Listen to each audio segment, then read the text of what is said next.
Dictation 100 शब्द प्रति minute start होगा 5 सेकंड बाद।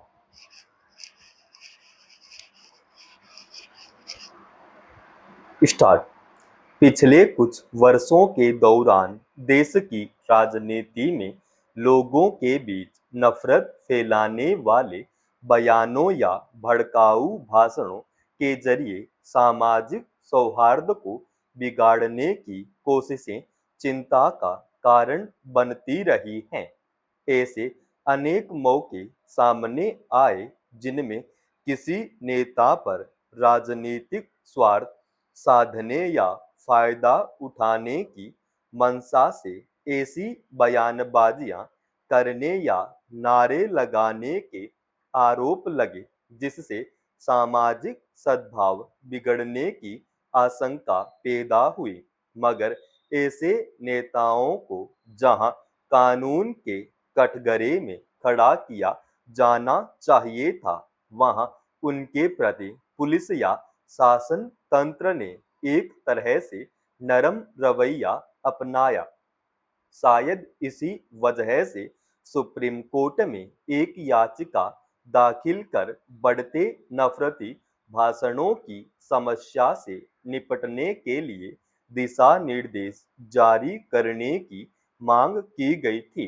मगर इस मसले पर सुनवाई के बाद अदालत ने कहा कि वर्तमान कानून का ढांचा लोगों के बीच दुश्मनी को बढ़ावा देने, धार्मिक भावनाओं को ठेस पहुंचाने या सार्वजनिक शांति को भंग करने वाली हरकतों से सक्षम तरीके से निपटता है।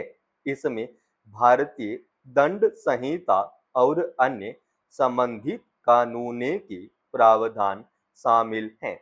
जाहिर है, मौजूदा कानूनी प्रावधानों के संदर्भ में अदालत ने एक तरह से स्थिति स्पष्ट कर दी है, मगर इससे इतर नफरती भाषणों के जरिए अगर लोगों के बीच विद्वेष फैलाने की कोशिश की जाती है, तो इसकी नए सिरे से व्याख्या करने और उसे कानूनी दायरे में लाने की जरूरत है। इस संदर्भ में अदालत ने स्पष्ट किया कि अपराध की व्याख्या या उसे परिभाषित करना और सजा तय करना पूरी तरह विधायिका के अधिकार क्षेत्र में आता है। ऐसे में अदालत केवल सुधारों की जरूरत की ओर विधायिका और कार्यपालिका का ध्यान खींच सकती है। अदालत की यह टिप्पणी अहम है कि नफरती भाषणों के संदर्भ में याचिकाकर्ताओं की शिकायत कानून के अभाव में नहीं, बल्कि उसके लागू होने में कमी से पैदा होती है। ऐसी शिकायतें आम रही हैं कि कानूनी प्रावधान होने के बावजूद कई मामलों में पुलिस या तो आरोपों की अनदेखी करती है या फिर कमजोर धाराओं के तहत मामला दर्ज कराती है। नतीजतन जिन गतिविधियों की वजह से आरोपी के खिलाफ सख्त कार्रवाई होनी चाहिए थी, उसके विरुद्ध कानून लाचार नजर आता है। दरअसल हाल के वर्षों में कुछ नेताओं ने न केवल लोगों की भावनाएं भड़काने वाले भाषण दिए, बल्कि इस बात का ख्याल रखना भी जरूरी नहीं समझा कि इससे देश में अलग अलग समुदायों के बीच सद्भाव को नुकसान पहुंच सकता है और विषम हालात भी पैदा हो सकते हैं। मगर ऐसे आपत्तिजनक भाषण देने वाले लोगों के खिलाफ ठोस कार्रवाई करने को लेकर सरकारों के भीतर ईमानदार इच्छा शक्ति का अभाव दिखता रहा है। यह ध्यान रखने की जरूरत है कि इस तरह की प्रवृत्ति की अनदेखी करने या सुविधाजनक तरीके से कुछ नेताओं के नफरती भाषणों के प्रति आंखें मूंद लेने का नुकसान आखिरकार आम जनता और देश को उठाना पड़ेगा। शीर्ष अदालत ने भी इसी संदर्भ में कहा कि नफरती भाषण और अफवाह फैलाने से जुड़े मुद्दे सीधे तौर पर भाईचारे, गरिमा और संवैधानिक व्यवस्था के संरक्षण से जुड़े हैं। कायदे से कुछ संवेदनशील स्थितियों के बावजूद अगर मौजूदा कानूनी प्रावधानों का दायरा सीमित है तो यह केंद्र और राज्य सरकारों पर निर्भर है कि वे बदलते परिदृश्यों तथा चुनौतियों के मद्देनजर आगे किसी ठोस कानूनी उपाय की जरूरत पर विचार करें। पश्चिम एशिया में युद्ध और उससे उपजे तनाव के कारण न केवल इसमें शामिल पक्षों के रणनीतिक मोर्चे पर बल्कि इसके असर की वजह से दुनिया भर में आर्थिक मोर्चे पर उथल पुथल मची हुई है।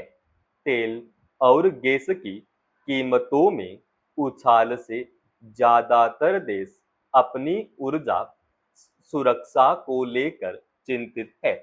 ईंधन के लिए मध्य पूर्व के देशों पर निर्भरता के कारण आयात पर बढ़ रहे खर्च को संभालना इस समय कई देशों के लिए बड़ी चुनौती है। सबसे बड़ा संकट यह है कि ईरान और अमेरिका के बीच गतिरोध के कारण वैश्विक अस्थिरता और इससे उपजी समस्या जटिल होती जा रही है। नतीजा यह है कि इसका असर कई देशों पर पड़ा है। अनिश्चितता की वजह से एक और शेयर बाजार में अक्सर भारी गिरावट देखी जा रही है और उतार चढ़ाव की स्थिति बनी हुई है। वहीं सोने चांदी के दाम तेजी से बढ़ रहे हैं। इससे निवेशक आशंका में डूबे हैं और वे सुरक्षित निवेश के विकल्पों की ओर देख रहे हैं। जहां तक भारत का सवाल है तो यहाँ की अर्थव्यवस्था पर फिलहाल कोई बड़ा असर तो नहीं दिख रहा है, लेकिन पिछले कुछ महीनों में देश में तेल और गैस की किल्लत के समांतर औद्योगिक उत्पादन में कमी चिंता का विषय है। विकास की रफ्तार पर इसका कितना असर पड़ेगा, इसका आकलन शायद बाद में आए, लेकिन आम आदमी के लिए मुश्किलें गहराने की ही आशंका है। अनिश्चितता भरे इस माहौल के बीच तेल आपूर्ति श्रृंखला में व्यवधान का प्रभाव दिखाई दे रहा है। फिलहाल वैश्विक आर्थिक परिदृश्य नाजुक स्थिति में है। अलग अलग स्तर पर जारी भू राजनीतिक संघर्ष का असर कितने स्तर पर पड़ेगा, अभी इसका स्पष्ट अनुमान नहीं लगाया जा सकता। हालांकि इतना तय है कि पहले ही महंगाई और क्रय शक्ति में कमी से परेशान आम लोगों पर दबाव बढ़ेगा।